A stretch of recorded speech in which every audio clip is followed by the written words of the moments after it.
ORR పై జరిగిన ప్రమాదంలో cantonment MLA Lasya Nanditha మృతి చెందారు. పటాన్ చెరువు సమీపంలో ఓఆర్ఆర్ పై లాస్యా నందిత కారు ప్రమాదానికి గురైంది. ఆమె ప్రయాణిస్తున్న కారు అదుపు తప్పి డివైడర్ను ఢీకొట్టింది. లాస్యా అక్కడికక్కడే చనిపోయారు. అయితే లాస్యా నందిత కంటోన్మెంట్ ఎమ్మెల్యేగా మొదటిసారి ఎన్నికయ్యారు. అంతకుముందు అన్న సాయన్న అకాల మరణంతో బీఆర్ఎస్ లాస్యా నందితకు టికెట్ కేటాయించింది. గత ఎన్నికల్లో కంటోన్మెంట్ నుంచి విజయం సాధించారు.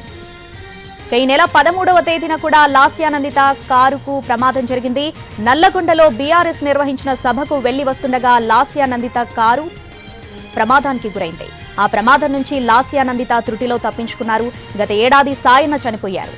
ఏడాదిలోపే లాస్యా నందిత చనిపోవడం కంటోన్మెంట్ నియోజకవర్గాల్లో తీవ్ర విషాదాన్ని నింపింది.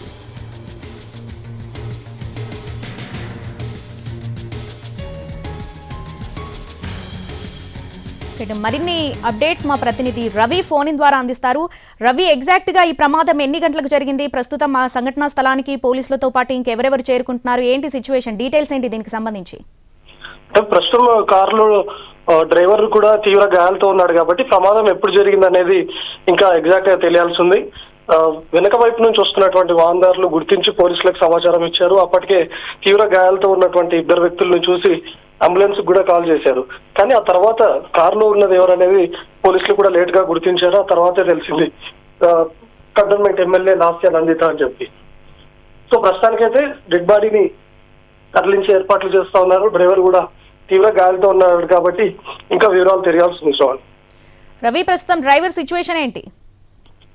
తను కూడా తీవ్రంగా గాయపడ్డాడు. ఒక్కసారిగా తనే డ్రైవ్ చేస్తా ఉన్నాడు కాబట్టి డివైడర్ ను బలంగా ఢీకొట్టారు. కారు కూడా మనం విజువల్ లో చూడవచ్చు, నుజ్జు అయిపోయింది.